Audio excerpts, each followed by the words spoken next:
Last class में हमने एक करंट कैरिंग रेक्टेंगुलर कॉइल को यूनिफॉर्म मैग्नेटिक फील्ड में रखा था, जैसा कि डायग्राम आपके सामने बना हुआ है। और कॉइल कितना टॉर्क एक्सपीरियंस कर रही थी वो टॉर्क हमने कैलकुलेट किया था। ठीक है, ये डेरिवेशन आपके सामने है। टॉर्क आपने निकाला था एम बी साइन अल्फा।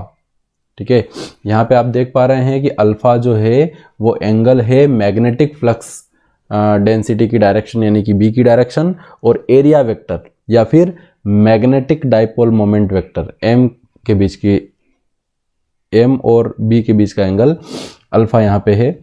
कुछ स्पेशल केसेस है यहाँ पे, है ना। दो स्पेशल केस हम लोग देख लेते हैं। ये आपको ध्यान रखना है कि ये टॉर्क कब मैक्सिमम और कब मिनिमम होगा। ठीक है, स्पेशल केसेस में मैं आपके सामने लिख रहा हूँ केस 1। ठीक है, पहला case, if alpha is equal to 0 degree या फिर alpha is equal to 180 degree.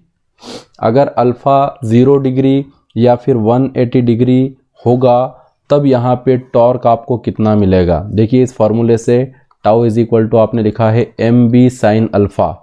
यहाँ अल्फा की वैल्यू आप पुट करोगे 0 डिग्री। आपको पता है साइन 0 होता है तो टॉर्क आपका 0 हो जाएगा। अगर आप अल्फा को 180 डिग्री पुट करेंगे तो साइन 180 भी 0 होता है। Means in both the cases you will get torque 0। ये 0 टॉर्क आपको मिलेगा, यानी आपकी कॉइल कोई भी टॉर्क एक्सपीरियंस नहीं करेगी। ठीक है, इस कंडीशन में आपकी जो मैग्नेटिक फील्ड है वो मैग्नेटिक फील्ड आपकी जो लूप है रेक्टेंगुलर, उस लूप के ऊपर परपेंडिकुलर होगी। ठीक है, आप इस केस में ध्यान रखोगे। ठीक है, B is perpendicular to the plane of loop या प्लेन ऑफ कॉइल, ऐसा बोल सकते हो। ठीक है, आपकी जो रेक्टेंगुलर कॉइल है उस कॉइल के प्लेन पे परपेंडिकुलर होगी मैग्नेटिक फील्ड की डायरेक्शन। ठीक है, इसको समझने के लिए आप ये देखिए, मैं आपको कैमरा ऑन करके बता देता हूँ। ये सपोज करो कि आपकी रेक्टेंगुलर कॉइल है। ठीक है, ये दिखाई दे रही है आपको रेक्टेंगुलर कॉइल। ठीक है, अगर ये कॉइल इस तरह से रखी हुई है, ठीक है, ये इस तरह से आपकी कॉइल रखी हुई है और मैग्नेटिक लाइंस जो है वो इस पेन से मैं रिप्रेजेंट कर रहा हूँ। ठीक है, तो मैग्नेटिक लाइंस अगर इस तरीके से परपेंडिकुलर इंटर कर रही है इस कॉइल के ऊपर, इस तरह से जा रही है। ठीक है, चाहे वो अंदर इंटर करे कॉइल में या कॉइल से बाहर आए, दोनों कंडीशन हो सकती है। कॉइल से बाहर भी आ सकती है, कॉइल के अंदर भी इंटर कर सकती है। अगर लाइंस इस तरह से जाएगी तो आप क्या कहोगे कि इस कॉइल के प्लेन के ऊपर जो मैग्नेटिक लाइंस है वो परपेंडिकुलर है, यानी कि यहाँ पे अल्फा 0 डिग्री होगा। आप ये ध्यान रखना, लोग इसको उल्टा समझते हैं। यहाँ पे अगर ऐसा है मतलब बोलेंगे 90 डिग्री। ठीक है, ये अगर इस तरीके से एंगल यहाँ पे अगर मैग्नेटिक लाइंस निकल रही है कॉइल से बाहर तो इसको 90 डिग्री क्यों नहीं कहेंगे। उसके पीछे कारण है कि हम जो एंगल यहाँ पे अल्फा ले रहे हैं वो एंगल कौन सा एंगल है, एरिया वेक्टर के साथ एंगल है। किसका, बी का। अब बी की डायरेक्शन ये है और एरिया वेक्टर आप देख रहे हैं कि एरिया वेक्टर खुद अपने आप में परपेंडिकुलर होता है। एरिया वेक्टर जो होगा वो भी इसी डायरेक्शन में होगा। एरिया वेक्टर भी कॉइल पे परपेंडिकुलर होगा, मैग्नेटिक फील्ड भी परपेंडिकुलर है, तो दोनों एक दूसरे के क्या हो गई, पैरेलल। इसका मतलब एंगल कितना हो जाएगा, 0 डिग्री। अगर एरिया वेक्टर को आप बाहर मानोगे तो मैग्नेटिक लाइंस बाहर भी जा सकती है और अंदर भी जा सकती है। एरिया वेक्टर ये बाहर की तरफ है, पेन रिप्रेजेंट कर रहा है।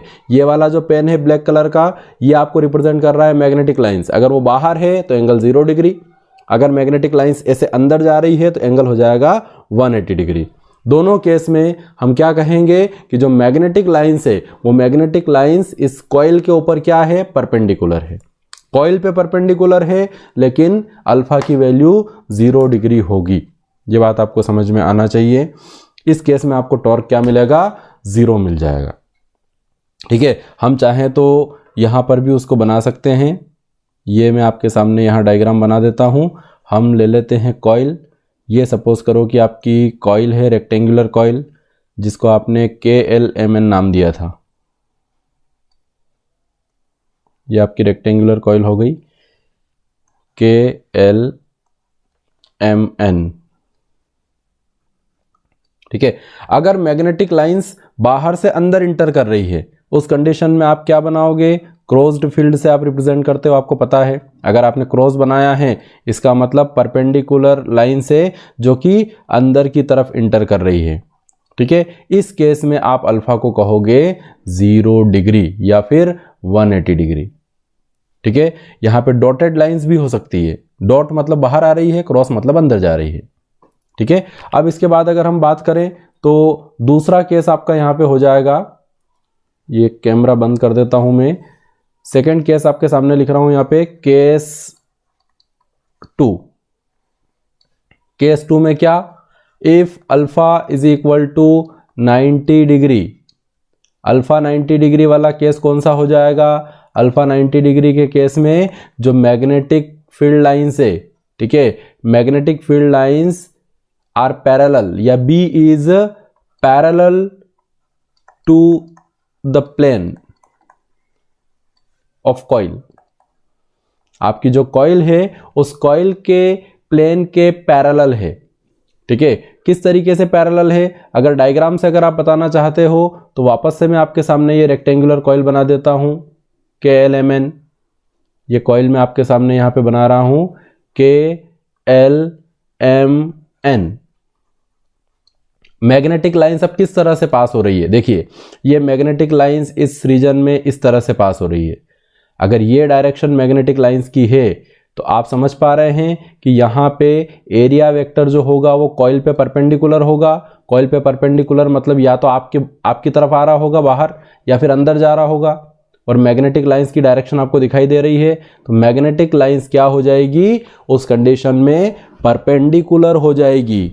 किसके ऊपर परपेंडिकुलर हो जाएगी, एरिया वेक्टर के ऊपर। ये अल्फा एंगल जो है ये एरिया वेक्टर के साथ एंगल बता रहा है, लेकिन कॉइल के बारे में बात करेंगे तो कॉइल के प्लेन के साथ में पैरेलल रहेगी, जैसा कि आपको डायग्राम में दिखाई दे रहा है।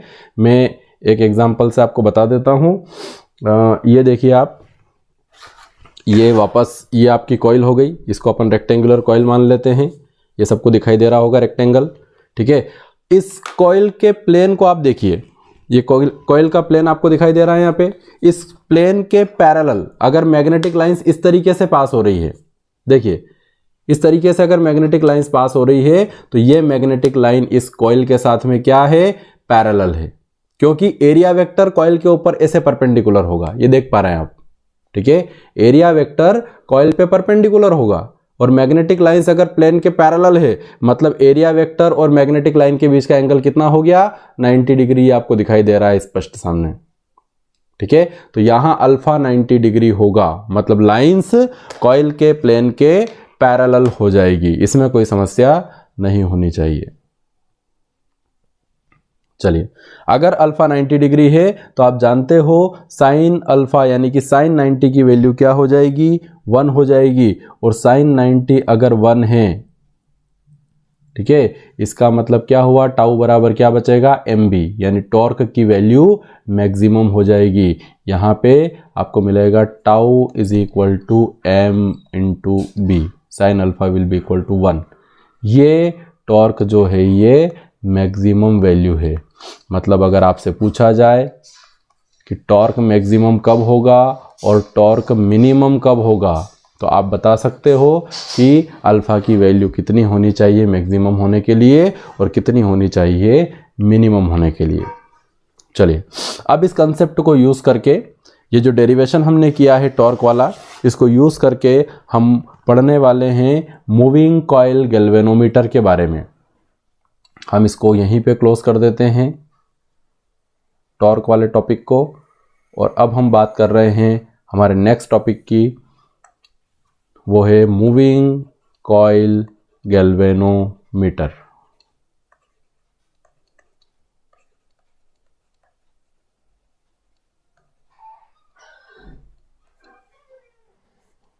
मूविंग कॉइल गैल्वेनोमीटर, ध्यान देंगे आप गैल्वेनोमीटर के बारे में पहले भी पढ़ चुके हैं, ठीक है। मैं शॉर्ट में आपको बता दूं कि ये गैल्वेनोमीटर होता क्या है, गैल्वेनोमीटर का क्या काम, ठीक है। गैल्वेनोमीटर एक डिवाइस है, a device used to detect current in a circuit, ध्यान देंगे किसी भी सर्किट के अंदर करंट फ्लो कर रही है या नहीं, उस करंट को डिटेक्ट करने का काम करता है। ठीक है, करंट को डिटेक्ट करता है गैल्वेनोमीटर। आप याद करिए, आपने सेकंड यूनिट में व्हिटस्टोन ब्रिज पढ़ा है। ठीक है, व्हिटस्टोन ब्रिज में भी हम गैल्वेनोमीटर लगाते थे। अगर सर्किट में करंट होती थी तो गैल्वेनोमीटर की निडल डिफ्लेक्शन शो करती थी, अगर करंट नहीं होती थी तो निडल जो है वो जीरो पे होती थी। ठीक है, उसका डायल आपने इस तरीके से देखा था। मैं आपके सामने उसका एक रफ डायग्राम यहाँ पे बना देता हूँ। इस तरीके से आपने गैल्वेनोमीटर के बारे में पढ़ा है। ये डायल इस तरीके से गैल्वेनोमीटर का आपको दिखाई देगा। यहाँ पे होता है गैल्वेनोमीटर का जीरो, ये उसकी निडल है गैल्वेनोमीटर की, और दोनों तरफ इधर ये रीडिंग शो कर सकता है। मतलब लेफ्ट साइड भी डिफ्लेक्ट हो सकता है और ये राइट साइड भी डिफ्लेक्शन शो कर सकता है। ठीक है, डिफ्लेक्शन कितना होगा ये डिपेंड करेगा कि इस सर्किट के अंदर करंट कितनी है। यहाँ इसके टर्मिनल्स होते हैं गैल्वेनोमीटर के, जिसको हम सर्किट में कनेक्ट करते हैं।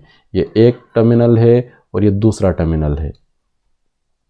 ठीक है, ये डिफ्लेक्शन लेफ्ट की तरफ भी हो सकता है, राइट की तरफ भी हो सकता है। डिफ्लेक्शन कितना होगा, कम होगा या ज़्यादा होगा, ये डिपेंड करता है मैग्नीट्यूड ऑफ करंट पे, कि करंट कितनी इसके अंदर फ्लो कर रही है। अब सोचने वाली बात है कि ये निडल जो है, ये निडल डिफ्लेक्शन शो क्यों कर रही है। ठीक है, ऐसा क्या है यहाँ पे इस निडल के अंदर कि करंट के फ्लो करते से ही ये डिफ्लेक्ट हो रही है। तो उसका कारण आपको समझ में आ जाएगा, ये डेरिवेशन जो अभी हमने किया है कल की क्लास में। ठीक है, आपने यहाँ पे देखा है कि एक current carrying coil magnetic field के अंदर रखने पर, ठीक है, टॉर्क एक्सपीरियंस करती है। तो मैं यहाँ पे मूविंग कॉइल गैल्वेनोमीटर का प्रिंसिपल आपके सामने लिख रहा हूं, किस सिद्धांत पे ये काम करता है। ठीक है, principle of working a current carrying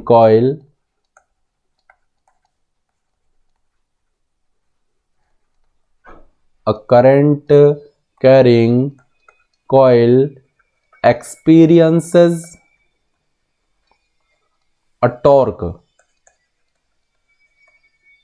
if placed in uniform magnetic field।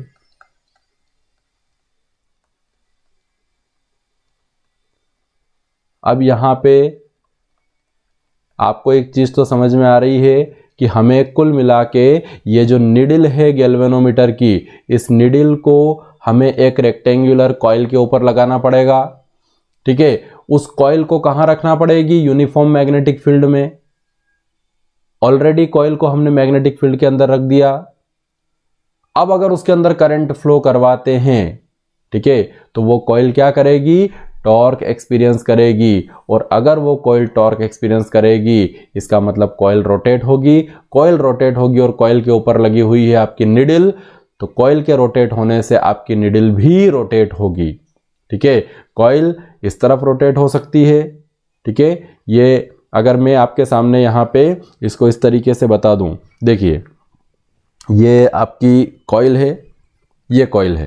ठीक है, इस कॉइल के ऊपर, ठीक है, यहाँ पे हमने ये कॉइल को इस तरीके से रख दिया। सपोज ये सामने आपको दिखाई दे रही है, इस तरीके से कॉइल को प्लेस कर दिया और कॉइल के यहाँ पे लगा दी हमने ये निडल।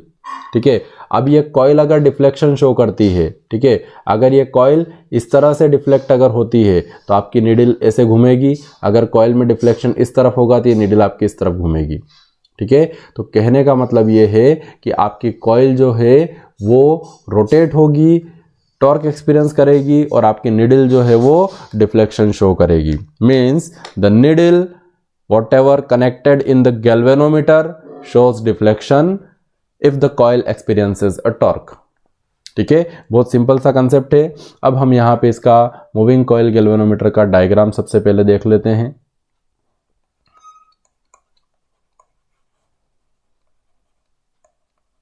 चलिए, मैं जो हमने प्रिंसिपल में देखा है, ठीक है, वही सारी चीज़ें हम यहाँ पे डायग्राम के अंदर कनेक्ट कर देते हैं। सबसे पहला काम है आपका डायग्राम में यूनिफॉर्म मैग्नेटिक फील्ड प्रोड्यूस करना।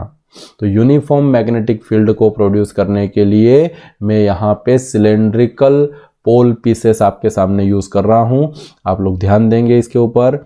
ये मैंने यहाँ पे एक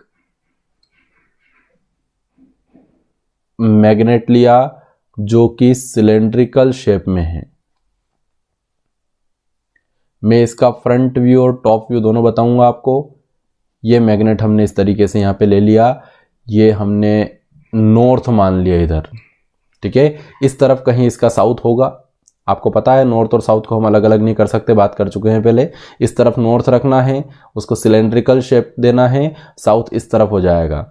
दूसरा पोल पीस हम यहाँ यूज करने वाले हैं, इस तरफ रखेंगे, ठीक है। ये जो पोल आपके सामने रहेगा ये हमको साउथ लगाना है इस तरफ, ठीक है।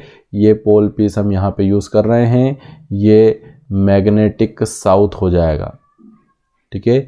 ये मैग्नेटिक साउथ मैंने यहाँ पे यूज कर लिया। इस मैग्नेट का नॉर्थ इस तरफ कहीं होगा, ठीक है। तो हमने सिलेंड्रिकल शेप के दो पोल पीसेस यूज किए हैं, एक नॉर्थ है एक साउथ है। इनको इस तरह से रखा गया है कि इन दोनों का ये जो सिलेंडर आपको दिखाई दे रहा है, सिलेंडर की एक्सिस यहां पे होगी, ठीक है। आप देख पा रहे हैं ये सिलेंडर की एक्सिस यहाँ पे होगी इस पॉइंट पे, मतलब इसको हम अगर इसको स्फेरिकल शेप अगर माने, ये स्फेरिकल शेप अगर माने तो यहाँ इसका सेंटर हो जाएगा, ठीक है। यहाँ पे मैग्नेटिक फील्ड की डायरेक्शन आपको पता है। अगर मैं दो मैग्नेट इस तरीके से प्लेस करता हूँ, ये साउथ ये नॉर्थ, और यहाँ पे एक और मैग्नेट प्लेस करता हूँ, ये साउथ ये नॉर्थ, तो आपको पता है कि नॉर्थ से साउथ की तरफ इस तरीके से मैग्नेटिक लाइंस यहाँ पे इस रीजन में मौजूद रहेगी। ये मैग्नेटिक लाइंस आपके सामने बनी हुई है, ठीक है। ये रेक्टेंगुलर पीस हमने यूज किया था, डायग्राम के अंदर ये दिख रहा है आपको, लेकिन हमारे केस में ये कैसा है, सिलेंड्रिकल है। देखो हमने इस तरीके से बनाया है इसको, ये सिलेंड्रिकल बनाया है। तो सिलेंड्रिकल बनाने से क्या होगा कि ये नॉर्थ है और ये साउथ है, मतलब यहाँ नॉर्थ से साउथ इस तरफ मैग्नेटिक फील्ड की डायरेक्शन होगी। लेकिन चूंकि ये सिलेंड्रिकल है तो मैग्नेटिक लाइंस इस तरह से भी जाएगी, ऐसे, मतलब इसके रेडियस के साथ इस तरीके से मैग्नेटिक फील्ड जाएगी, उसको हम बोलते हैं रेडियल मैग्नेटिक फील्ड, ठीक है। मैं यहां पे आपके सामने एक टर्म लिख रहा हूं, रेडियल मैग्नेटिक फील्ड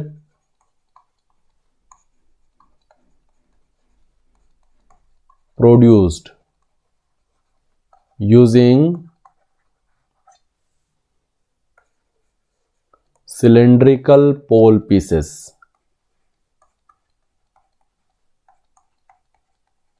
ऐसा क्यों करते हैं इसके बारे में भी अपन बात करते हैं, ठीक है। ये रेडियल मैग्नेटिक फील्ड आपकी यहाँ पे प्रोड्यूस हो जाएगी, ठीक है। और आपको पता है जो पोर्शन आपको यहाँ पे दिखाई दे रहा है, ठीक है, ये पोर्शन जो दिखाई दे रहा है उसमें ये इसको पूरा आप अपन कहने में स्फेरिकल बोल सकते हैं। ये पूरा इस तरीके से ये स्फेयर हो जाएगा आपका। ये सपोज करो कि ये कनेक्ट करने पे पूरा स्फेरिकल मिल रहा है। अब ये स्फेरिकल है तो ये इसका सेंटर हो जाएगा। अब मैग्नेटिक लाइन कहाँ से जाएगी, देखो ये भी मैग्नेटिक लाइन होगी यहाँ पे इस तरफ नॉर्थ टू साउथ, ठीक है। उसी समय यहाँ इस तरफ भी मैग्नेटिक लाइन होगी। तो ये जो सारी आपको दिखाई दे रही है ये रेडियस दिखाई दे रही है। आप अगर इसको कहोगे तो ये स्फेयर की रेडियस है, ये भी रेडियस है, ये भी रेडियस है, ये भी रेडियस है। अब यहाँ इस तरीके से जब आप इसको सिलेंड्रिकल पोल पीसेस बनाओगे तो जो मैग्नेटिक फील्ड मिलेगी वो रेडियस के साथ मिलेगी, मतलब रेडियल फील्ड मिलेगी, ठीक है। यहाँ पे ये बात आपको समझ में आनी चाहिए। तो रेडियल मैग्नेटिक फील्ड हमने यहाँ पे प्रोड्यूस की है सिलेंड्रिकल पोल पीसेस को यूज करके, ठीक है। क्यों प्रोड्यूस की है इसका कारण अभी हम देखेंगे जब डेरिवेशन करेंगे तब। अभी आप इतना याद रखें, ये रेडियल मैग्नेटिक फील्ड हमने यहाँ पे प्रोड्यूस कर दी। अब क्या करना है आपको, पोल पीसेस तो हम ले चुके हैं, अब हमको यहाँ पे कॉइल को सस्पेंड करना है, ठीक है। हम यहाँ एक कॉइल लेने वाले हैं जो कि कॉपर वायर की बनी होगी। ध्यान देंगे, मैं सबसे पहले आपके सामने रेक्टेंगुलर कॉइल बना देता हूँ। ये रेक्टेंगुलर कॉइल यहाँ आपके सामने मैं बना रहा हूँ। वो जैसे स्टेपलर की पिन होती है ना, आप इस तरीके से समझें इसको, ठीक है। स्टेपलर की जैसे पिन होती है उस तरीके से यहाँ पे आपकी कॉइल होगी, एक के पास एक वायर्स वाउंडेड होते हैं आपस में, ठीक है। इंसुलेटेड कॉपर वायर रहेगा, ये भी आपको ध्यान रखना है, मतलब एक वायर के अंदर से करंट दूसरे में नहीं जा सकती। ये हमने यहाँ पे इंसुलेटेड कॉपर वायर की एक कॉइल बना दी। ये एक्स्ट्रा पोर्शन जो है इसको हटा देते हैं। ये आपको यहाँ पे कॉइल दिखाई दे रही है, ठीक है। इस कॉइल को आप क्या करेंगे, इस कॉइल को आपको सबसे पहले कनेक्ट करना है एक फॉस्फर ब्रॉन्ज स्ट्रिप से, ठीक है। आप ध्यान देंगे, मैं यहाँ आपके सामने एक फॉस्फर ब्रॉन्ज स्ट्रिप से इसको कनेक्ट कर रहा हूँ, ठीक है। ये आपकी यहाँ पे स्ट्रिप हो गई, फॉस्फर ब्रॉन्ज मटेरियल की बनी हुई है। क्यों लेते हैं फॉस्फर ब्रॉन्ज, उसके बारे में भी अभी बात करेंगे। चलिए, ये यहाँ पे मैंने इसका नाम लिख दिया फॉस्फर ब्रॉन्ज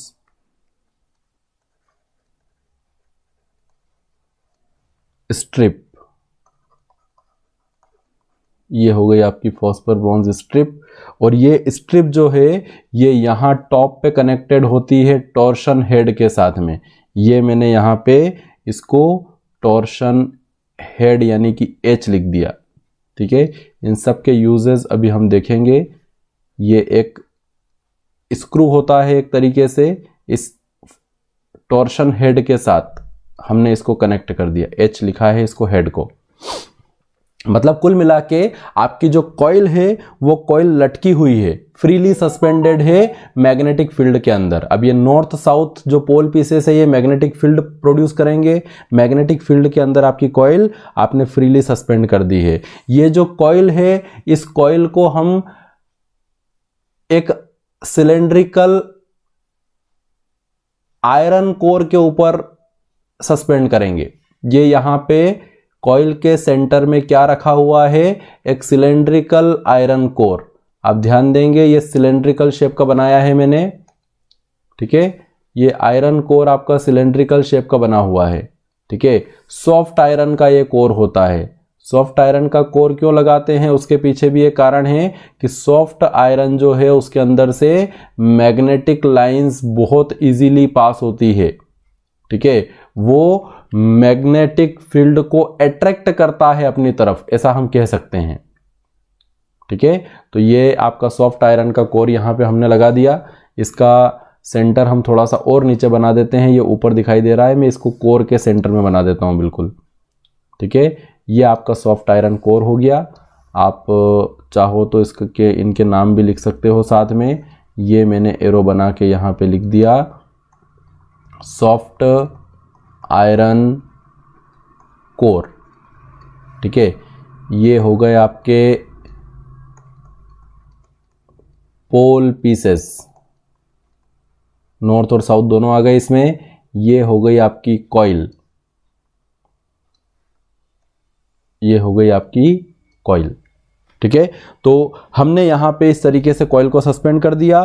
कॉइल का जो दूसरा हिस्सा होता है, ठीक है, एक एंड तो इस तरफ रहेगा कॉइल का, यहां से हमने कॉइल को ऐसे लपेटना शुरू, देखो यहां से शुरू कर रहा हूं मैं स्ट्रिप से कॉइल को लपेटना शुरू किया, ऐसे गई।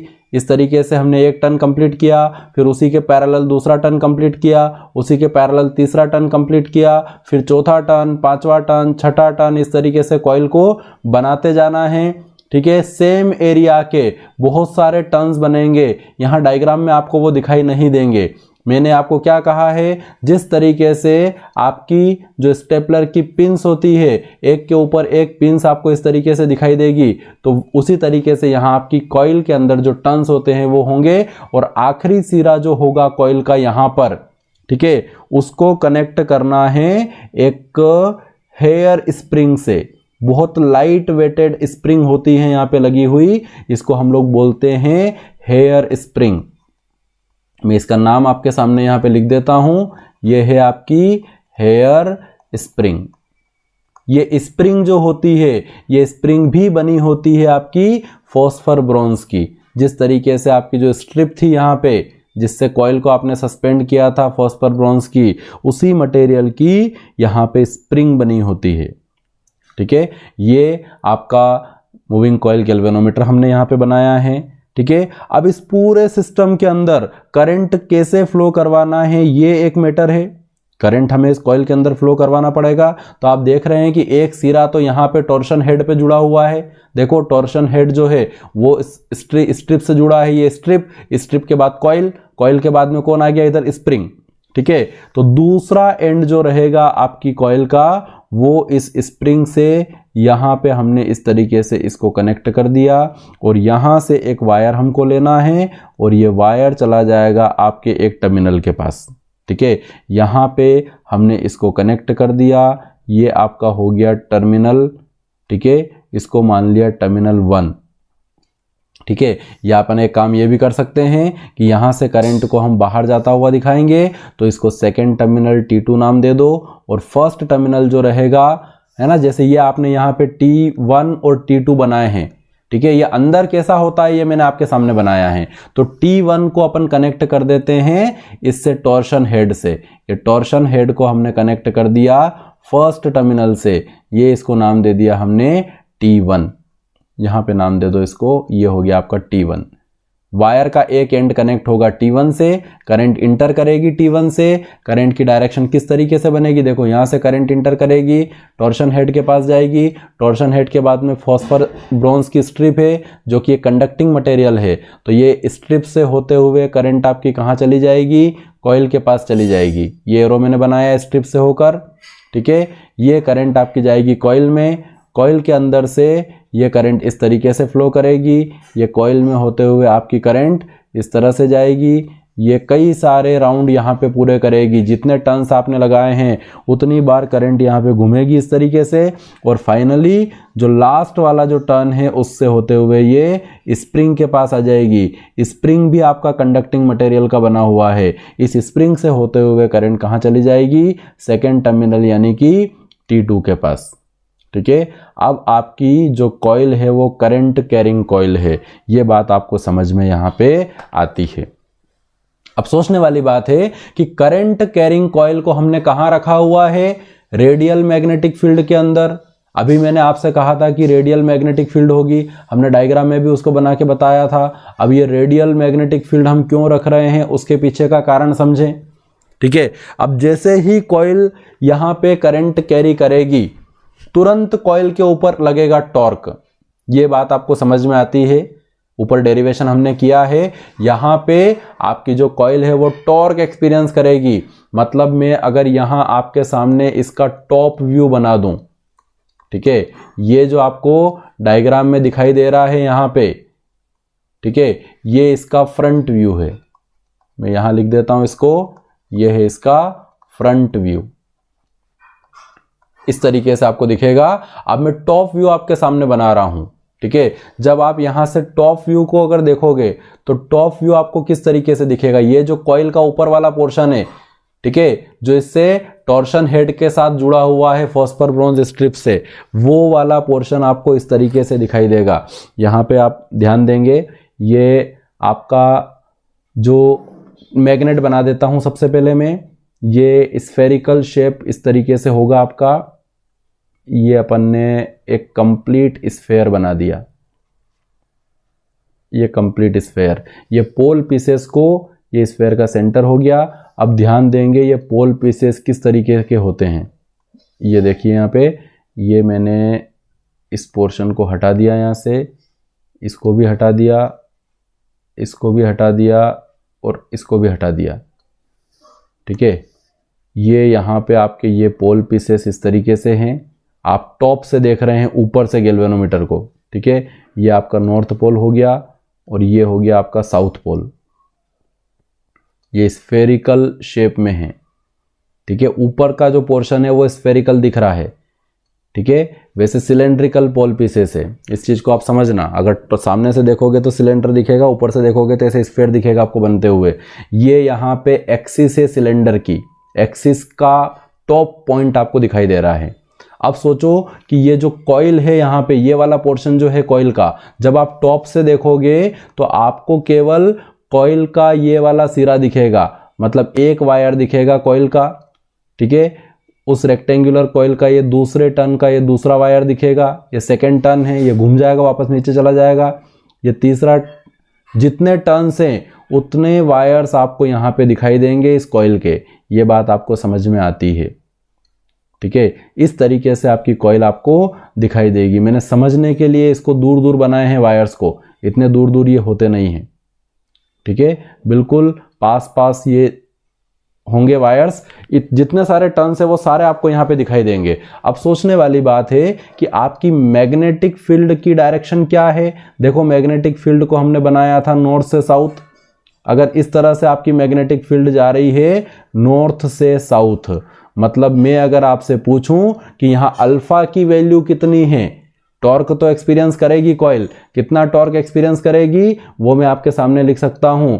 टाउ इज इक्वल टू होता है एम बी साइन अल्फा।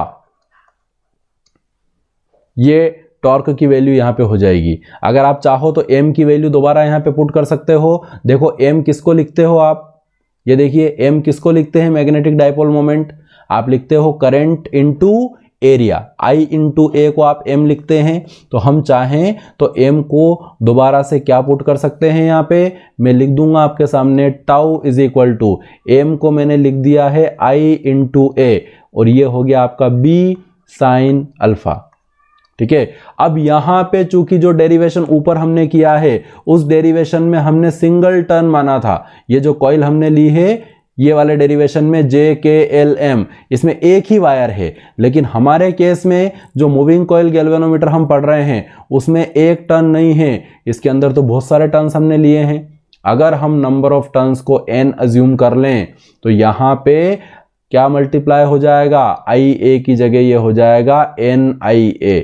ये बात आपको समझ में आ रही है। जहां पे n क्या है मैं आपके सामने यहां पे लिख देता हूं, n जो है वो नंबर ऑफ टर्न्स है, number of turns in the coil. जो कॉइल आपने सस्पेंड की है उस गैल्वेनोमीटर के मैग्नेट्स के बीच में, उसमें जो नंबर ऑफ टर्न्स है वो n है, तो टॉर्क n टाइम्स हो जाएगा। सोचने वाली बात है कि अगर एक टर्न की कॉइल अगर है तो टॉर्क लगेगा I A B sine alpha. 2 turns अगर है कॉइल में तो 2 टाइम्स हो जाएगा, टॉर्क डबल हो जाएगा। 3 टर्न है तो 3 टाइम्स हो जाएगा। 10 टर्न्स है तो टॉर्क आपका 10 टाइम्स हो जाएगा। अगर n टर्न्स है तो टॉर्क n टाइम्स हो जाएगा, इसलिए हमने n का यहां पे मल्टीप्लाई कर दिया। ये बात आपको समझ में आनी चाहिए। टॉर्क हो जाएगा N I A B sine alpha. अब मैंने आपसे कहा कि अल्फा की वैल्यू कितनी होगी, तो देखो अल्फा की वैल्यू देखने के लिए आपको ये देखना पड़ेगा कि आपकी ये जो टर्न्स आपको यहाँ पे दिखाई दे रहे हैं, ठीक है, ये जो आपको यहाँ पे वायर दिख रहे हैं ये एक्चुअल में कॉइल का हिस्सा है। अगर कॉइल का हिस्सा है इसका मतलब यहां देखने पर आपको जो मैग्नेटिक लाइन है वो कॉइल के पैरेलल दिखाई दे रही है। ध्यान दें, मैग्नेटिक लाइन जो नॉर्थ से साउथ जा रही है, कर्सर देखोगे आप, नॉर्थ से साउथ जो मैग्नेटिक लाइन जा रही है वो कॉइल के पैरेलल है। ये वाला स्पेशल केस देखो आप, सेकंड वाला, ये वाला केस आपको यहाँ पे दिखाई दे रहा है। मतलब अल्फा क्या होगा, 90 डिग्री। अगर अल्फा 90 डिग्री है तो टॉर्क मैक्सिमम लगेगा, ठीक है, मैक्सिमम लगेगा, मतलब साइन अल्फा की वैल्यू 1 हो जाएगी। तो यहां पे क्या लिखोगे, since alpha is equal to 90 degree, alpha 90 degree है तो टॉर्क की वैल्यू कितनी आ जाएगी, एन आई ए बी। ये मैक्सिमम वैल्यू मिलेगी आपको टॉर्क की, ठीक है। लेकिन एक समस्या ये है कि अब ये कॉइल तो टॉर्क एक्सपीरियंस करेगी, है ना। हम यहाँ पे नंबर ऑफ टर्न्स थोड़े से कम कर देते हैं, नंबर ऑफ टर्न्स को कुछ टर्न्स हटा देते हैं। ये टर्न हटाया यहाँ से, अरे भैया स्ट्रोक वाला ले लेते हैं, ये हटा दिया, ये हटा दिया, ये भी हटा दिया, और इधर से भी 2 टर्न कम कर देते हैं। चलिए ये टर्न से अब क्या होगा कि आपकी कॉइल जो है वो टॉर्क एक्सपीरियंस करेगी। टॉर्क एक्सपीरियंस करेगी मतलब कॉइल घूमेगी आपकी। अब घूम के कौन सी पोजीशन में चली जाएगी, सपोज करो कि आपकी कॉइल इस स्थिति में आ गई है। ये मैं नई पोजीशन बना रहा हूं कॉइल की। कॉइल टॉर्क एक्सपीरियंस करने के बाद में अब इस तरीके से दिखाई दे रही है आपको, ये देखिए। अब इसका मतलब ये हुआ कि यहां पे जो मैग्नेटिक फील्ड की डायरेक्शन है, ये जो दिखाई दे रही है आपको, ये अब यहां पे 90 डिग्री एंगल नहीं बना रही है। लेकिन ऐसा नहीं होता है, इसीलिए हमने रेडियल फील्ड बनाई है। क्यों? क्योंकि अगर इस कंडीशन में अगर आपकी कॉइल आ जाएगी, उस समय आपकी मैग्नेटिक लाइन जो रहेगी वो मैग्नेटिक लाइंस इस तरह से पास होगी यहां से, ठीक है। ये रेडियल मैग्नेटिक फील्ड है, इधर से मैग्नेटिक लाइन जाएगी और यहां से कॉइल के ऊपर इस तरह से होती हुई ये इस पोल के पास यहां इस तरीके से चली जाएगी। मतलब यहां पर भी इस कंडीशन में भी आपकी अल्फा की वैल्यू 90 डिग्री ही होगी। यानी कॉइल किसी भी ओरिएंटेशन में आ जाए, चाहे ये वाला ओरिएंटेशन आपको दिखाई दे जो पहले हमने बनाया, चाहे आपको ये दूसरा वाला ओरिएंटेशन दिखाई दे, आपकी फील्ड रेडियल है, इस वजह से अल्फा हमेशा 90 डिग्री होगा। ये ध्यान रखेंगे। और अल्फा को 90 डिग्री करने के लिए ही हमने फील्ड को रेडियल फील्ड बनाया है। क्वेश्चन पूछा जाता है आपसे एग्जाम में कि रेडियल मैग्नेटिक फील्ड क्यों यूज की जाती है, क्यों प्रोड्यूस की जाती है, तो आप उसका कारण यहां से समझा सकोगे कि अल्फा हमेशा 90 डिग्री रहे। अल्फा 90 डिग्री रहेगा मतलब टॉर्क की वैल्यू हमेशा मैक्सिमम रहेगी और वो NIAB के बराबर रहेगी, वो वेरी नहीं करेगी। ये बात आपको यहां पे समझ में आनी चाहिए, ठीक है। तो रेडियल मैग्नेटिक फील्ड के अंदर लगने वाला टॉर्क हमने निकाल लिया। चलिए, ये बात तो टॉर्क की हो गई। अब रही बात यहाँ पे कि ये फॉस्फर ब्रॉन्ज की स्ट्रिप हमने क्यों यूज की। जो नीचे हमने हेयर स्प्रिंग लगाई है, ये हेयर स्प्रिंग जो है आपकी ये भी फॉस्फर ब्रॉन्ज की क्यों यूज की हमने। तो आप ध्यान देंगे, ये जो फॉस्फर ब्रॉन्ज का जो मटेरियल है, ठीक है, इसकी कुछ प्रॉपर्टी होती है। मैं यहाँ पे आपके सामने लिख देता हूँ, ठीक है। जो हम यहाँ पे फॉस्फर ब्रॉन्ज मटेरियल जो यूज कर रहे हैं, ठीक है, ये अलॉय है एक तरीके से फॉस्फर ब्रॉन्ज, ठीक है। इसकी क्या प्रॉपर्टी है? सबसे पहली चीज तो ये है कि इसको यूज करने के पीछे का कारण जो है कि ये बहुत ज्यादा इलास्टिक होता है, ठीक है। पहला इलास्टिक है, इसके अंदर रीस्टोरिंग टॉर्क जनरेट हो जाएगा, ठीक है। क्या जनरेट हो जाएगा? Restoring torque. आप याद करो, आपने 11th क्लास में इलास्टिसिटी एक चैप्टर पढ़ा है। अगर किसी बॉडी के ऊपर हम डिफॉर्मेशन फोर्स लगाते हैं तो उस बॉडी के अंदर एक रिस्टोरिंग फोर्स जनरेट हो जाता है। वो रिस्टोरिंग फोर्स उस बॉडी को दोबारा अपने शेप में लेकर आ जाता है अगर हम डिफॉर्मेशन फोर्स हटा लेते हैं तो। ये पढ़ा है आपने। यहां पे फॉस्फर ब्रॉन्ज स्ट्रिप का काम क्या है? देखो, जब आपकी कॉइल घूमेगी, ठीक है, ये कॉइल जब टॉर्क एक्सपीरियंस करेगी तो जो स्ट्रिप है, ये स्ट्रिप भी मुड़ेगी साथ में, क्योंकि कॉइल जो है वो स्ट्रिप से जुड़ी हुई है। स्ट्रिप मुड़ेगी, ठीक है। तो स्ट्रिप के मुड़ने पर, ठीक है, उसका डिफॉर्मेशन होगा स्ट्रिप का, और डिफॉर्मेशन की वजह से उसके अंदर एक रिस्टोरिंग टॉर्क जनरेट हो जाएगा, ठीक है। रिस्टोरिंग टॉर्क प्रोड्यूस्ड, ठीक है। और यही रिस्टोरिंग टॉर्क जो है वो उसको कॉइल को दोबारा अपने ओरिजिनल ओरिएंटेशन में लेकर आएगा। कब? जब ये करंट शून्य हो जाएगी। हम गैल्वेनोमीटर के अंदर हमेशा तो करंट फ्लो करवाएंगे नहीं। जैसे ही गैल्वेनोमीटर की करंट जीरो हुई, ये फॉस्फर ब्रॉन्ज की स्ट्रिप और ये हेयर स्प्रिंग, ठीक है, ये क्या करेंगे? ये उसको कॉइल को अपनी ओरिजिनल स्थिति में वापस लेकर आ जाएंगे। मतलब ये जो कंडीशन यहां पे दिखाई दे रही है डायग्राम के अंदर, मान लिया ये इनिशियल कंडीशन है, इसको 1 नंबर दे दिया मैंने। ये फाइनल कंडीशन में आपकी कॉइल यहां पे पहुंच गई है, इसको 2 दे दिया, ठीक है। तो जैसे ही कॉइल 2 पे आई, हमने करंट को हटा दिया वापस। अब करंट को हटा दिया तो कॉइल वापस अपनी ओरिजिनल पोजीशन में कैसे आएगी? तो कॉइल को ओरिजिनल पोजीशन में लाने का काम कौन करेगा? ये फॉस्फर ब्रॉन्ज की स्ट्रिप और आपकी जो हेयर स्प्रिंग है, ठीक है। तो पहली प्रॉपर्टी, ये इलास्टिक होते हैं, ठीक है। दूसरा, ये अलॉय जो होता है ये गुड कंडक्टर ऑफ इलेक्ट्रिसिटी है ना। मैंने लिखा है यहां पे कंडक्टर ऑफ इलेक्ट्रिसिटी, ठीक है। तीसरा, यहां पे जो हीट जो जनरेट होगी, ठीक है, उसका अमाउंट बहुत कम होता है, ठीक है। Less heat generation. हम नहीं चाहते हैं कि कोई भी एनर्जी जनरेशन, लिख दिया मैंने, ठीक है। क्योंकि देखो, अगर करंट फ्लो कर रही है, ठीक है, और यहां पे इसके अंदर अगर रेजिस्टेंस की वैल्यू अगर बहुत ज्यादा होगी तो हीट जनरेट होगी, ठीक है। हम नहीं चाहते हैं कि ये किसी भी तरीके से रुकावट पैदा करे, तो यहाँ पे हीट का अमाउंट भी बहुत कम जनरेट होता है, मतलब ये अच्छा कंडक्टर है, ठीक है। और चौथा हम यहाँ पे इसकी प्रॉपर्टी लिख रहे हैं कि ये जो अलॉय है वो बहुत ज्यादा लाइट वेटेड होता है, ठीक है।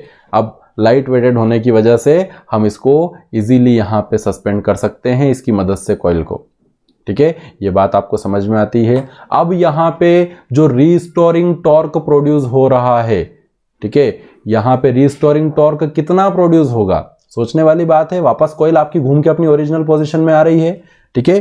तो रीस्टोरिंग टॉर्क के बारे में हम लोग यहाँ पे बात करने वाले हैं।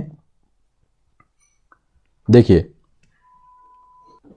मैं रीस्टोरिंग टॉर्क के बारे में यहाँ पे लिख देता हूँ। ये जो फॉस्फर ब्रोंज मटेरियल अपन ने लिया है, इसका रीस्टोरिंग टॉर्क कांस्टेंट मैं यहाँ पे लिख देता हूँ आपके सामने। रीस्टोरिंग टॉर्क कांस्टेंट, इसको हम K मान लेते हैं। सपोज करिए कि आपका जो मटेरियल है इसकी जो प्रॉपर्टी है उस प्रॉपर्टी पे डिपेंड करता है कि रीस्टोरिंग टॉर्क कांस्टेंट कितना होगा, ठीक है। इसको अगर डिफाइन करना हो कि ये रीस्टोरिंग टॉर्क कांस्टेंट क्या है, तो इसको आप डिटेल में भी लिख सकते हो। रीस्टोरिंग टॉर्क कांस्टेंट हम किस चीज को बोलते हैं? It is torque produced per unit twist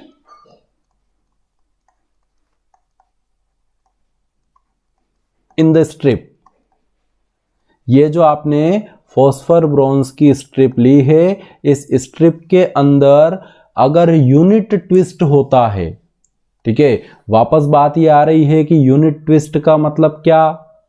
अब यहां ट्विस्ट को काई में मेजर करोगे, बट ऑब्वियस सी बात है कि ट्विस्ट अगर हो रहा है तो उसको एंगल में मेजर करेंगे। ट्विस्ट जो है वो क्या है? एंगल है।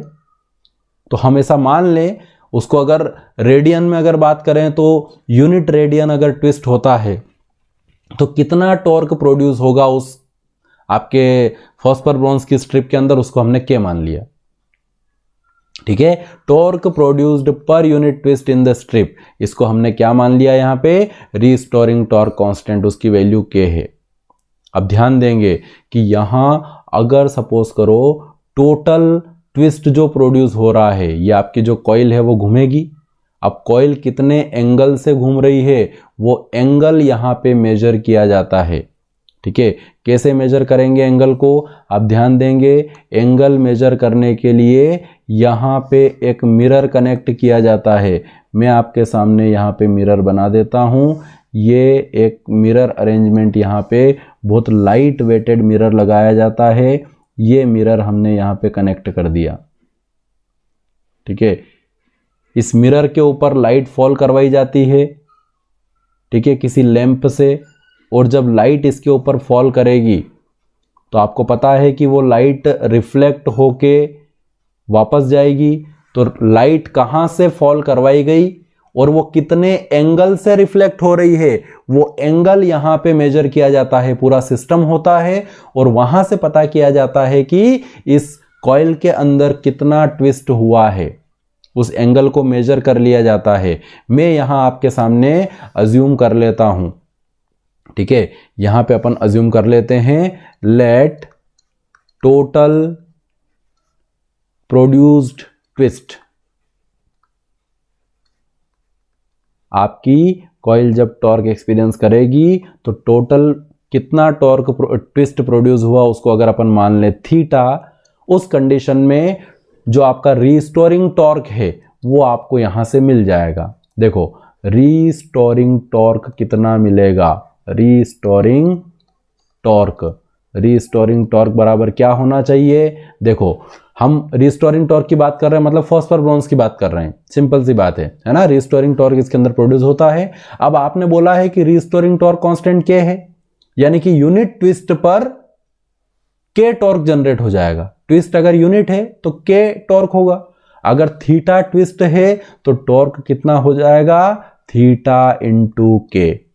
ये बात सबको समझ में आनी चाहिए। यूनिट ट्विस्ट प्रोड्यूस होने पर, ये ओके नहीं लिखा है बेटा, है ना, ये ध्यान रखेंगे, थीटा इंटू के है, यहाँ पे थीटा टोटल ट्विस्ट है और के यूनिट ट्विस्ट पर टॉर्क है, तो थीटा इंटू के करोगे तो टोटल रीस्टोरिंग टॉर्क आ जाएगा। अब ध्यान दें, हमने अभी जो कॉइल के लिए जो निकाला था, देखो आपकी कॉइल रखी हुई है मैग्नेटिक फील्ड में, कॉइल कितना टॉर्क एक्सपीरियंस कर रही है, ये जो टॉर्क आपके सामने लिखा हुआ है इसको बोलते हैं डिफ्लेक्शन टॉर्क या डिफ्लेक्टिंग टॉर्क। ठीक है, कॉइल आपकी डिफ्लेक्ट हो रही है, टॉर्क एक्सपीरियंस कर रही है, इस टॉर्क को हमने बोला डिफ्लेक्टिंग टॉर्क ऑफ कॉइल। ठीक है, इसको हम मान लेते हैं इक्वेशन 1। इतना डिफ्लेक्टिंग टॉर्क यहां पे हो रहा है। अब सोचने वाली बात है कि कॉइल डिफ्लेक्ट हुई तभी तो फॉस्फर ब्रोंज की स्ट्रिप के अंदर टॉर्शन जनरेट होगा, और फॉस्फर ब्रोंज की स्ट्रिप अगर यहां पे टॉर्शन जनरेट होगा, फॉस्फर ब्रोंज की स्ट्रिप अगर मुड़ेगी तभी उसके अंदर रिस्टोरिंग टॉर्क आएगा। इसका मतलब जो रिस्टोरिंग टॉर्क यहां पे जनरेट हो रहा है, जिसको मैं सेकंड इक्वेशन लिख रहा हूं थीटा इंटू के, ये रिस्टोरिंग टॉर्क किसकी वजह से है? डिफ्लेक्टिंग टॉर्क की वजह से है।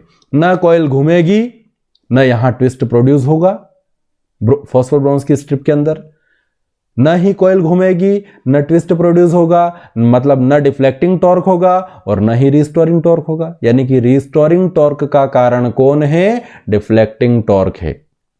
जितनी ज्यादा कॉइल घूमेगी, कॉइल के अंदर जितना ज्यादा ट्विस्ट होगा, उतना ज्यादा ही यहां पे रिस्टोरिंग टॉर्क प्रोड्यूस होगा। यानी मैं यहां पे आपके सामने लिख सकता हूं, क्या लिख सकता हूं? इन इक्विलिब्रियम कंडीशन, मैं आइडियल कंडीशन में बात कर रहा हूं। ठीक है, in equilibrium condition,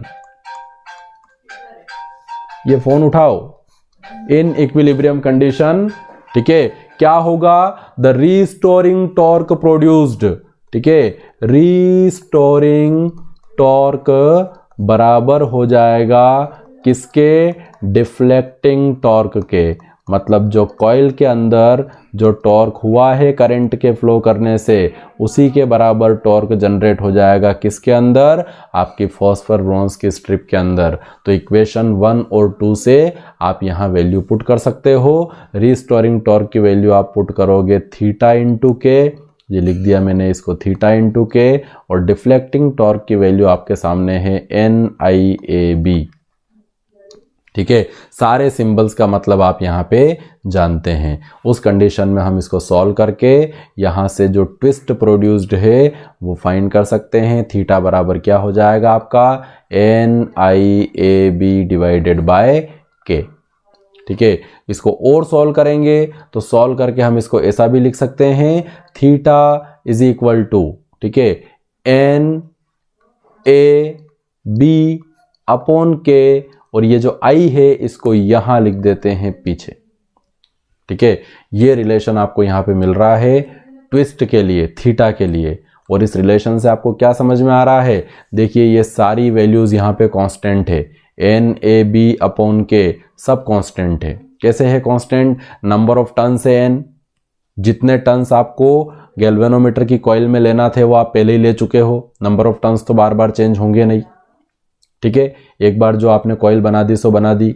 area of turn, ठीक है, जितने एरिया का टर्न लेना है वो बनाते समय ही तय हो चुका है, बार बार कॉइल छोटी बड़ी नहीं होगी। मैग्नेटिक फ्लक्स डेंसिटी, आप पोल पीसेस पहले ले चुके हैं, ये आपने जो नॉर्थ साउथ पोल लगाए हैं इनकी जो फ्लक्स डेंसिटी है, ये परमानेंट मैग्नेट है, इनकी फ्लक्स डेंसिटी भी कांस्टेंट है, वेरी नहीं करेगी।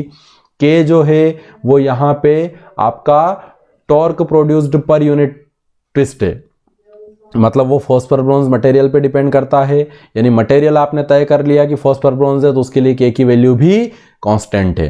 तो यहाँ पे आप देख रहे हैं कि NAB अपॉन के यहाँ पे उस गैल्वेनोमीटर का कांस्टेंट है जो बार बार वेरी नहीं करेगा। इसका मतलब यहाँ पे जो ट्विस्ट है थीटा वो डायरेक्टली प्रोपोर्शनल हो जाएगा किसके? करंट के। जितनी ज़्यादा करंट फ्लो करेगी उतना ज़्यादा ट्विस्ट यहाँ पे प्रोड्यूस होगा, उतने ज़्यादा एंगल से आपकी कॉइल रोटेट करेगी, घूमेगी। ये बात आपको समझ में आती है। अब हम बात कर रहे हैं आपके गैल्वेनोमीटर की वोल्टेज और करंट सेंसिटिविटी के बारे में। ठीक है, इस टॉपिक को हम यहीं पे क्लोज कर देते हैं और यहाँ मैं आपके सामने लिख रहा हूँ current end voltage sensitivity of galvanometer. सबसे पहले करंट सेंसिटिविटी ऑफ गैल्वेनोमीटर, ध्यान देंगे। सबसे पहली बात यह कि हम करंट सेंसिटिविटी किस चीज को बोलते हैं, इसको डिफाइन करना है। तो आप कैसे डिफाइन करोगे इसको? It is twist produced per unit current, twist produced per unit current flowing through the coil. मतलब जिस कॉइल के अंदर हम करंट फ्लो करवा रहे हैं, ठीक है, उस कॉइल के अंदर करंट की वैल्यू कितनी हो? यूनिट करंट हो। यूनिट करंट का मतलब 1 एम्पियर हो। आपको ट्विस्ट निकालना है, यानी थीटा की वैल्यू फाइंड करना है। कब फाइंड करना है? जब current I is equal to हो जाए 1 एम्पियर। ठीक है, तो आपको ये वैल्यू फाइंड करना है। तो यहां पे ध्यान देंगे, ये फॉर्मूला आपके सामने यहाँ पे करंट सेंसिटिविटी का लिखा हुआ है। ये जो थीटा आपके सामने यहाँ पे है, इसी थीटा से हम फाइंड कर लेंगे। कैसे करोगे? देखो, आपको चाहिए थीटा बाय आई, ट्विस्ट पर यूनिट करंट। तो देखो, ये आई को यहाँ डिनोमिनेटर में लेके जाएंगे तो आपको क्या मिलेगा? Theta upon I is equal to क्या हो जाएगा आपका? NAB अपॉन के। ये आई जो है यहां से क्या हो गया है? आपके LHS में डिनोमिनेटर में चला गया है। ये थीटा अपॉन आई जो मिला है, इसी को हम लोग बोलते हैं करंट सेंसिटिविटी। ठीक है, आप चाहो तो इसको यहाँ पे करंट सेंसिटिविटी के लिए इसको आप लिख सकते हो थीटा आई लिखने के बजाय इसको लिख देते हैं अपन IS।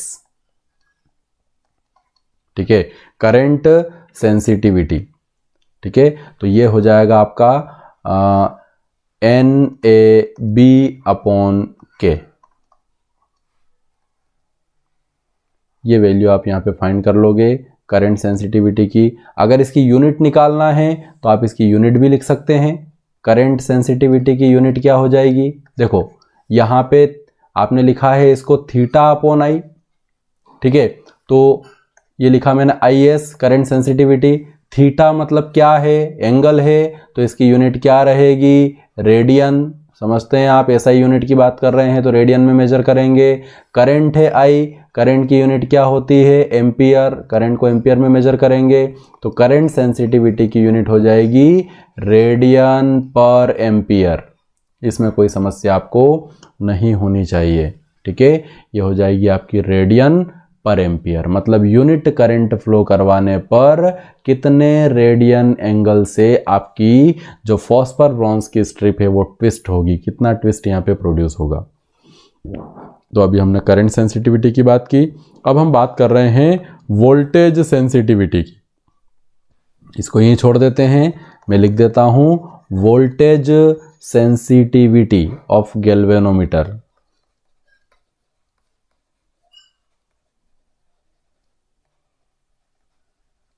चलिए, वोल्टेज सेंसिटिविटी ऑफ गैल्वेनोमीटर। जिस तरह से हमने करंट सेंसिटिविटी को IS से रिप्रेजेंट किया है, इस तरीके से हम वोल्टेज सेंसिटिविटी को रिप्रेजेंट करेंगे VS से। ठीक है, पहले इसको डिफाइन कर लें। कैसे डिफाइन करोगे? देखो, आपने यहां लिखा था twist produced per unit current. Unit current flow करवाना है दोनों टर्मिनल के अक्रॉस। ठीक है, यहां पे क्या लिखोगे? ट्विस्ट, यानी कि थीटा आपको निकालना है। कब? जब आप दोनों टर्मिनल के बीच में जो पोटेंशियल डिफरेंस रहेगा उसको 1 वोल्ट रखोगे। Twist produced per unit voltage या यूनिट पोटेंशियल डिफरेंस। ये बात आपको समझ में आती है? जो दो टर्मिनल हमने लिए हैं ऊपर, ठीक है, दोनों टर्मिनल के बीच में जो पोटेंशियल डिफरेंस रहेगा, यानी कि जो वोल्टेज रहेगा, उसकी वैल्यू हमको रखना है 1 वोल्ट। अगर 1 वोल्ट पोटेंशियल डिफरेंस देंगे तो कितना ट्विस्ट प्रोड्यूस होगा उसको बोलते हैं वोल्टेज सेंसिटिविटी। ठीक है। इसको कैसे कैलकुलेट करोगे? अगर इसको कैलकुलेट करना है तो इसको आप यहाँ पे लिखोगे जिस तरीके से हमने लिखा था IS, यहाँ पे इसको लिखेंगे VS, ठीक है। वोल्टेज सेंसिटिविटी बराबर हो जाएगा theta per unit potential difference, theta by V। अब थीटा की वैल्यू हम यहाँ पे पुट कर सकते हैं। देखो थीटा की वैल्यू क्या पढ़ी है आपने, NAB/K इंटू I। पूरी वैल्यू यहाँ पे थीटा की पुट कर देते हैं। NAB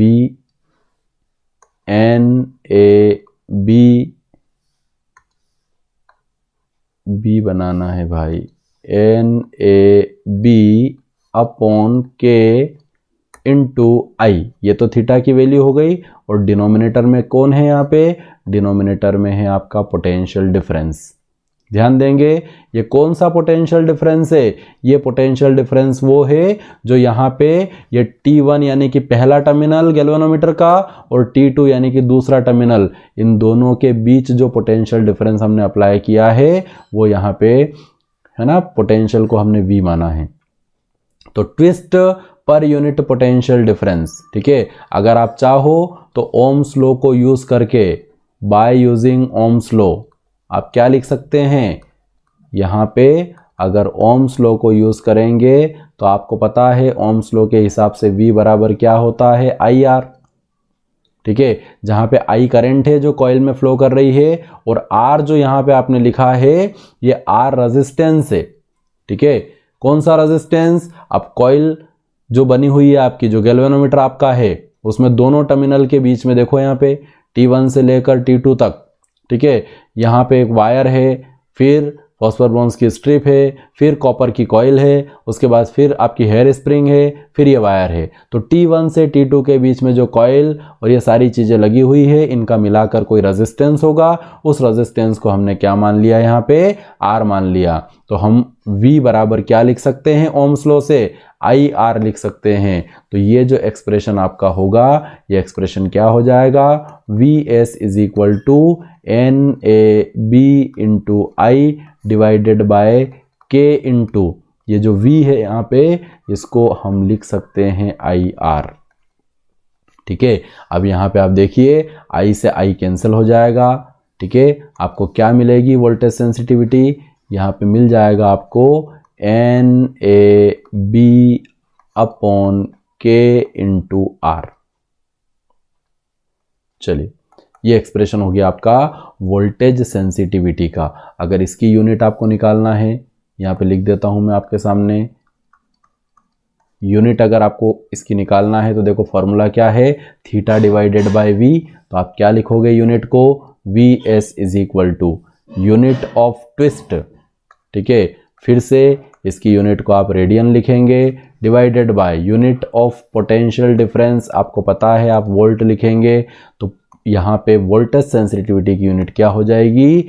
रेडियन पर वोल्ट, है ना। जिस तरीके से करंट सेंसिटिविटी को हमने मेजर किया था रेडियन पर एम्पियर में, ये आपके सामने यूनिट लिखी है, इस तरीके से वोल्टेज सेंसिटिविटी को हम मेजर करेंगे रेडियन पर वोल्ट में, ठीक है। तो आपके सामने मूविंग कॉइल गैल्वेनोमीटर है। मूविंग कॉइल गैल्वेनोमीटर क्या है? एक डिवाइस है जो करंट को डिटेक्ट करता है सर्किट में। किस प्रिंसिपल पे काम करता है? जो ऊपर टॉर्क वाला जो डेरिवेशन हमने किया है, current carrying coil torque experience करती है, वही पूरा सिस्टम हमने यहाँ इसके डायग्राम के अंदर बनाया है, आप देख पा रहे हैं। रेडियल मैग्नेटिक फील्ड का कंसेप्ट हमने देखा है, ठीक है। कितना डिफ्लेक्टिंग टॉर्क प्रोड्यूस होगा वो आपके सामने है, ठीक है। फॉस्फर ब्रॉन्ज जो मटेरियल यूज कर रहे हैं उसके अंदर रिस्टोरिंग टॉर्क कितना जनरेट होगा, ये हमने सेकंड इक्वेशन में लिखा है, ठीक है। इक्विलिब्रियम कंडीशन के अंदर डिफ्लेक्टिंग और रिस्टोरिंग टॉर्क बराबर होंगे, हमने दोनों को इक्वेट कर दिया। यहाँ से हमने कितना ट्विस्ट प्रोड्यूस्ड होगा इसके लिए फॉर्मूला डिराइव किया है थीटा के लिए। आप देख पा रहे हैं थीटा प्रोपोर्शनल है I के, जितनी ज़्यादा करंट होगी उतना ज़्यादा ट्विस्ट प्रोड्यूस होगा। उसके बाद में हमने करंट और वोल्टेज सेंसिटिविटी ऑफ गैल्वेनोमीटर के बारे में बात की है, ठीक है। तो ये गैल्वेनोमीटर वाला टॉपिक आपका यहाँ पे कंप्लीट होता है, ठीक है। नेक्स्ट क्लास में हम कन्वर्जन पढ़ेंगे गैल्वेनोमीटर से वोल्टमीटर और अमीटर में। अब हमको वोल्ट मीटर और अमीटर बनाना है, उसके बारे में नेक्स्ट क्लास में बात करेंगे, ठीक है। आपके लिए होमवर्क में एक क्वेश्चन है, ठीक है। तो इसमें question number 1, how can we increase the sensitivity of a galvanometer. पहला क्वेश्चन, हम किसी गैल्वेनोमीटर की सेंसिटिविटी को कैसे बढ़ा सकते हैं, ठीक है, ये आपको पता करके बताना है। और दूसरा क्वेश्चन है,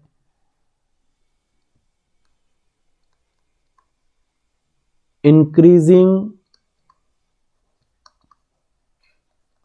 the current sensitivity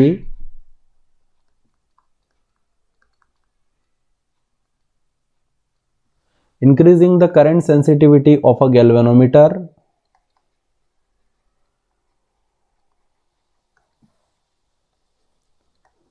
does not mean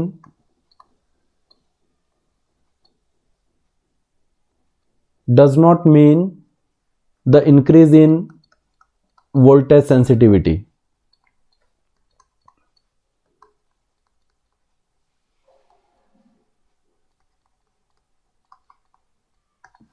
ये एक स्टेटमेंट है, क्वेश्चन पूछा गया है, इसको एक्सप्लेन करें, ठीक है। क्वेश्चन है आपका, इंक्रीजिंग द करंट सेंसिटिविटी। अगर आप किसी तरीके से करंट सेंसिटिविटी को इंक्रीज करते हो तो इसका मतलब ये नहीं है कि वोल्टेज सेंसिटिविटी भी बड़ी है, ठीक है। Increasing the current sensitivity of a galvanometer does not mean the increase in voltage sensitivity. अगर करंट सेंसिटिविटी को बढ़ाया गया है तो वोल्टेज सेंसिटिविटी भी साथ में बढ़ेगी, ऐसा नहीं होता है। इसको एक्सप्लेन करना है कि ऐसा क्यों नहीं होता है, ठीक है। पहला क्वेश्चन है कि किन किन तरीकों से हम सेंसिटिविटी बढ़ा सकते हैं, और दूसरा क्वेश्चन है कि करंट सेंसिटिविटी बढ़ाने पर वोल्टेज सेंसिटिविटी भी बढ़ेगी, ऐसा जरूरी नहीं है, इसको एक्सप्लेन करें, ठीक है। तो ये क्वेश्चंस के आंसर आप ढूंढें, फाइंड करके सेंड करें मुझे पर्सनली व्हाट्सएप के ऊपर। और ये जो डेरिवेशन है इसको कंप्लीट करना है, डायग्राम प्रॉपरली बनाना है, एक एक चीज़ को मेंशन करोगे आप, रेडियल फील्ड का कंसेप्ट देखना है। और अगले टॉपिक के साथ में हम मिलते हैं नेक्स्ट क्लास में, है ना। अमीटर और वोल्टमीटर बनाएंगे गैल्वेनोमीटर से।